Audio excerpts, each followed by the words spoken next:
کہ یہ سب میرے والدین کی دعا ہے۔ نعرہ تکبیر، نعرہ ذرا زور نہ مارو، لاما صاحب نے بڑی چنگیاں گلاں دسیاں نے صحیح جوش نال۔ نعرہ تکبیر، نعرہ رسالت، یا رسول اللہ، نعرہ تحقیق، نعرہ حیدری، تاجدار ختم نبوت، تاجدار ختم نبوت۔ آگے حدیث پاک حضرت عبداللہ بن عباس سے روایت ہے رضی اللہ تعالی عنہما، آپ ارشاد فرماتے ہیں کہ نبی کریم رؤوف الرحیم صلی اللہ تعالی علیہ وآلہ وسلم کا فرمان خوشگزار ہے۔ فرمایا ما من مسلمین لہو والدانی مسلمانی، حضور علیہ السلام نے فرمایا کوئی بھی مسلمان، اچھا کوئی قید نہیں لگائی، ڈاکٹر ہو، انجینئر ہو، عالم صاحب ہوں، قاری صاحب ہوں، حافظ صاحب ہوں، حضور علیہ السلام نے ارشاد فرمایا کوئی بھی مسلمان اور اس کے والدین حیات ہوں اور وہ بھی کیا ہوں مسلمان ہوں، اور اس کی حالت کیا ہے یصبحو الیہما، وہ صبح اس حال میں کرے کہ جیسے ہی یہ سورج چڑھے تو وہ اپنے والدین کی زیارت کو چلا جائے، صبح اٹھتے ہی محبت بری نگاہ اپنے والدین کے چہرے پر ڈالے، تو فرمایا فتح اللہ لہ بابین من الجنہ، تو اللہ رب العزت اسی وقت اس مسلمان کے لیے جنت کے 2 دروازے کھول دیتا ہے۔ سبحان اللہ، کیسی خوشگوار حدیث ہے کہ صبح ہوئی ایک دفعہ، کام کتنا چھوٹا سا ہے کہ صرف اپنے والدین کی زیارت کرنی ہے، جیسے ہی اپنے والدین کی زیارت کریں گے اللہ تبارک و تعالیٰ اس مسلمان کے لیے جنت کے 2 دروازے کھول دے گا۔ اور پھر آگے فرمایا کہ جس کا ایک ہی زندہ ہو، والد زندہ ہو یا والدہ زندہ ہو، تو حضور علیہ السلام نے ارشاد فرمایا وَإِن كَانَ وَاحِدًا فَوَاحِدٌ، اگر ایک زندہ ہو اور ایک سے محبت بری نگاہ سے دیکھے تو اس کے لیے جنت کا ایک دروازہ کھول دیا جاتا ہے۔ اور اس کا معاملہ برعکس بھی ہے، پھر آگے حدیث کے الفاظ ہیں وَإِنْ أَغْضَبَ أَحَدَهُمَا، اور اگر ان دونوں میں سے کوئی ایک ناراض ہو جائے، اگر اولاد سے اس کا والد روٹھ جائے الرحمن والحفیظ، تو عرش کا رب بھی روٹھ جاتا ہے۔ تو جب تک وہ اپنے والد کو راضی نہیں کرے گا تو رب بھی راضی نہیں ہوگا، اور اگر والدہ روٹھ جائے تو بھی عرش کا رب روٹھ جاتا ہے، تو ساری رحمتیں اس سے منہ موڑ لیتی ہیں۔ تو اگر والدہ روٹھ جائے تو عرش کا رب بھی روٹھ جاتا ہے۔ حدیث پاک کے الفاظ ہے وَإِنْ أَغْضَبَ أَحَدَهُمَا لَمْ يَرْضَ اللَّهُ عَنْهُ حَتَّى يَرْضَى عَنْهُ، اور اس وقت تک اس سے اس کا رب راضی نہیں ہوتا جب تک اس سے اس کے والد یا والدہ راضی نہ ہو۔ اسی لیے فرمایا مَا جَنَّتُكَ وَنَارُكَ، یہ دنیا کے اندر ہی تمہاری جنت بھی ہے، تمہاری دوزخ بھی ہے، اگر ان کی اطاعت کی، ان کی فرما برداری کرتے رہے، ان کے ساتھ حسن سلوک کرتے رہے، تو پھر کیا ہے جنت تمہارا مقدر ہے۔ وہ کتنا بدبخت ہے وہ۔ حدیث پاک کا مفہوم یہ ملتا ہے کہ جس طرح جس نے رمضان المبارک کو پایا اور اس میں اپنی بخشش نہ کروا سکا تو وہ ناکام و نامراد ہے، وہ خائب و خاسر شخص ہے۔ اسی طرح فرمایا کہ جس نے دنیا کے اندر اپنی زندگی کے اندر والدین کو پایا اور جنت حاصل نہ کر سکا وہ بھی ناکام و نامراد ہے۔ کہ دنیا کے اندر ہی کوئی لمبا چوڑا نصاب نہیں ہے، کوئی دور نہیں جانا، جنت گھر پر ہی موجود ہے۔ حضرت جاہبہ رضی اللہ تعالی عنہ وہ حضور علیہ السلام کی بارگاہ میں حاضر ہوئے اور عرض کرنے لگے یا رسول اللہ صلی اللہ علیہ وسلم میں آپ کی بارگاہ میں حاضر اس لیے ہوا ہوں، میں آپ سے مشورہ کرنا چاہتا ہوں کہ میں جہاد پر جانا چاہتا ہوں۔ تو حضور علیہ السلام نے ارشاد فرمایا حل لک من امی، کیا تمہاری والدہ حیات ہیں؟ تو صحابی عرض کرنے لگے یا رسول اللہ صلی اللہ علیہ وسلم جی ہاں میری والدہ حیات ہیں۔ تو حضور علیہ السلام نے یہ نہیں فرمایا جہاد میں جاؤ، جہاد کرو گے کیونکہ تلواروں کے سائے کے نیچے جنت ہے۔ تو حضور علیہ السلام نے فرمایا فَأَلْزَمْهَا إِنَّ الْجَنَّةَ تَحْتَ رِجْلَيْهَا، تو تمہارے لیے تمہاری والدہ کی خدمت لازم ہے کیونکہ تمہاری جنت تمہاری والدہ کے قدموں کے نیچے ہے۔ تو جنت تو تمہارے گھر ہی ہے، لیکن آج جو لوگ ناانصافی کرتے ہیں، والدہ کو تو عزت دیتے ہیں، اکرام دیتے ہیں، لیکن والد کی شان و عظمت کو پس پشت ڈال دیتے ہیں۔ لمحہ فکریہ ہے، والد اپنی ساری خوشیاں لٹا دیتا ہے اولاد کی خاطر۔ وہ نوجوان کہ جب اس کی شادی نہ ہوئی تھی وہ بڑے بڑے مہنگے کپڑے بیش بہا قیمتی لباس پہنتا تھا، بڑا برانڈڈ مہنگا جوتا پہننے والا تھا، وہ بڑے بڑے عمدہ لباس پہننے والا تھا، لیکن جب اس کی شادی ہو جاتی ہے، بال بچہ ہو جاتا ہے، اور اس کے بعد پھر اب اس کا انداز زندگی بدل جاتا ہے، وہ پھر کیا کہتا ہے، عید آ جاتی ہے، شادی کا تہوار آ جاتا ہے، اس طرح کے ایام جب آ جاتے ہیں تو جب وہ بازار سے گزرتا ہے اس کا دل کرتا ہے کہ میں بھی نیا کپڑا لوں، مجھے بھی سردی لگ رہی ہے، میں بھی کوٹ لوں، واسکٹ لوں، لیکن وہ خریدتا نہیں ہے۔ گھر لا کر اپنی اہلیہ کو 20,000 25,000 30,000 روپے دیتا ہے، اور وہ ایک ہی جملہ کہتا ہے کہ اس سے بچوں کی اور اپنے کپڑے لیا نا میری خیر ہے، میں گزارا کر لوں گا۔ والدین کی قربانیوں کو ہم بھول جاتے ہیں۔ آپ نے دیکھا ہوگا، آپ نے بھی یہ مشاہدہ کیا، میں نے بھی دیکھا ہے کہ ایک نوجوان ہے، وہ بیرون ملک جاتا ہے یا ادھر فیکٹریوں میں نائٹ اوور ٹائم لگاتا ہے، سارا دن بھی کام کرتا ہے، ساری رات بھی کام کرتا ہے، سمجھ میں آتی ہے، جوان ہے، جوانی عروج پر ہے، جوانی جوبن پر ہے، اس کا شباب ابھی جوبن پر ہے، اوور ٹائم لگا سکتا ہے، اس کے بڑے بڑے خواب ہیں، بڑے بڑے سپنے ہیں، اس نے کئی خواب سجا رکھے ہیں، لیکن آپ کی آنکھوں نے یہ منظر بھی دیکھا ہوگا، 70 سالہ بوڑھا بابا وہ بھی اوور ٹائم لگا رہا ہے۔ جب اس سے پوچھا جاتا ہے کہ بابا جی آپ کیوں اوور ٹائم لگا رہے ہیں، کہتا ہے کہ اب میری اولاد جوان ہو چکی ہے، اخراجات بڑھ چکے ہیں، ان کا خرچہ پورا نہیں ہوتا، میرا بیٹا کالج جاتا ہے، یونیورسٹی جاتا ہے، ان کی فیسیں ادا کرنی ہے، تو باپ کی کمر جھک جاتی ہے۔ اور آج کب کا لونڈا اٹھ کر کیا کہتا ہے کہ ابا جی تھوڑا پتہ ہی کوئی نہیں، آپ کی سوچ کیا ہے، اب کے نیا دور ہے، نئے تقاضے ہیں، آپ کو کیا علم۔ تو ایسا نہ کرے یار، آج والد اگر پیسے مانگ لے نا اولاد سے، اسی کے دیے ہوئے پیسے، اسی نے نوکری لگوائی، اس نے پڑھایا لکھایا، اس نے باہر بیرون ملک بھیجا، اور پھر وہی بیٹا بڑا ہو کر کہتا ہے ابا جی کتنا کی میرے واسطے، ساری زندگی کیا کیا ہے میرے لیے آپ نے۔ اگر وہ پیسے مانگ لے نا تو پھر آگے سے کہتا ہے ابا کل 5,000 دیا تھا، 10,000 دیا تھا، پیسے لگا بھی دیے، آپ کو پتہ نہیں پیسے کمانے کتنا مشکل ہے، آگے سے باتیں سناتے ہیں۔ مجھے حدیث پاک یاد آ رہی ہے، حضور علیہ السلام کے صحابی ہیں، حضور علیہ السلام کی بارگاہ میں حاضر ہوتے ہیں اور عرض کرتے ہیں یا رسول اللہ صلی اللہ علیہ وسلم میرے پاس پیسہ ہے، میرے پاس مال ہے، دولت ہے، میرا ساتھی ہے، میں نے خود کمایا ہے، مجھے وراثت میں نہیں ملا، یہ جو پیسے ہیں مجھے کسی نے نہیں دیے، یہ مجھے وراثت میں نہیں ملے، میں نے خود کمائے ہیں، لیکن میرا باپ مجھ سے پیسے چھیننا چاہتا ہے، میرا باپ مجھ سے پیسے مانگتا ہے۔ تو حضور علیہ السلام نے ارشاد فرمایا کہ یہ میرا کرنے والے، مجھے یہ تو بتاؤ کہ تم خود کس کے ہو، تم خود کس کے ہو۔ تو عرض کرنے لگا یا رسول اللہ صلی اللہ علیہ وسلم میں تو اپنے والد کا ہی ہوں۔ تو حضور علیہ السلام نے ارشاد فرمایا انت و وہ مالو کا لیا بھی کا،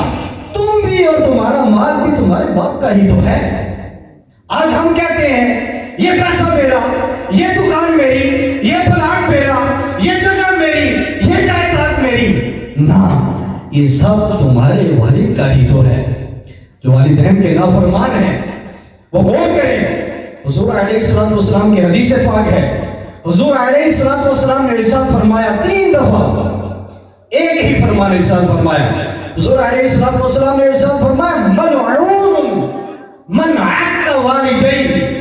ملعون من عق والدیہ، ملعون من عق والدیہ۔ وہ بڑا بدبخت لعنتی انسان ہے جو والدین کا نافرمان ہے۔ میرے آقا حضور علیہ السلام کو ارشاد فرماتے ہیں قرب قیامت کی نشانیاں بیان فرماتے ہوئے آپ نے یہ ارشاد فرمایا کہ ایک وقت یہ بھی آئے گا، قرب قیامت ایسا ٹائم آئے گا کہ جو بیٹا ہے نا اپنے دوستوں کو ترجیح دے گا اپنے والد پر۔ آج ہم نے نئی گاڑی لینی ہو، کار لینی ہو، نیا موبائل لینا ہو، مکان لینا ہو، پلاٹ لینا ہو، کاروبار شروع کرنا ہو، تو ہم کس سے مشورہ کرتے ہیں؟ اپنے دوستوں سے، حلقہ احباب سے۔ حضور علیہ السلام نے ارشاد فرمایا قرب قیامت یہ ہوگا، یہ منظر دیکھنے کو آئے گا، اولاد جو ہے اپنے والد کو چھوڑ کر دوستوں کو ترجیح دے گی۔ اور یہ منظر دیکھنے کو آتا ہے، ہم گھنٹوں بلکہ پورا دن گزر جاتا ہے، کئی مہینے گزر جاتے ہیں، ہمیں پرواہ نہیں ہوتی، ہم والد کے پاس 1 منٹ دینا بھی دشوار ہوتا ہے۔ نعرہ تکبیر، نعرہ رسالت، نعرہ رسالت، علماء اہل سنت۔ حضور علیہ السلام کا فرمان سنا رہا تھا کہ حضور علیہ السلام نے ارشاد فرمایا قرب قیامت ایسا منظر دیکھنے کو آئے گا کہ اولاد جو ہے والد پر دوستوں کو ترجیح دے گی، ان کے پاس بیٹھنا وہ پسند کریں گے، لیکن باپ کے لیے ان کے پاس ٹائم نہیں ہوگا۔ اسی طرح حضور علیہ السلام نے ایک اور نشانی ارشاد فرمائی۔ حضور علیہ السلام نے ارشاد فرمایا قرب قیامت ماں پر بیوی کو ترجیح دی جائے گی، ماں کو اہمیت نہیں دی جائے گی، ماں کو ویلیو نہیں دی جائے گی، بیوی کو ویلیو دی جائے گی، بیوی کی بات کو مانا جائے گا، اس کو پروٹوکول دیا جائے گا، لیکن والدہ کو اہمیت نہیں دی جائے گی۔ خدا لوٹ آئیے، اپنے والدین کی قدر کریں، جن کو اللہ تبارک و تعالیٰ نے یہ نعمت دے رکھی ہے تو ابھی ان کو راضی کر لیں، کیونکہ حضور علیہ السلام نے ارشاد فرمایا ما جنتک و نارک وآخر دعوانا ان الحمد للہ رب العالمین۔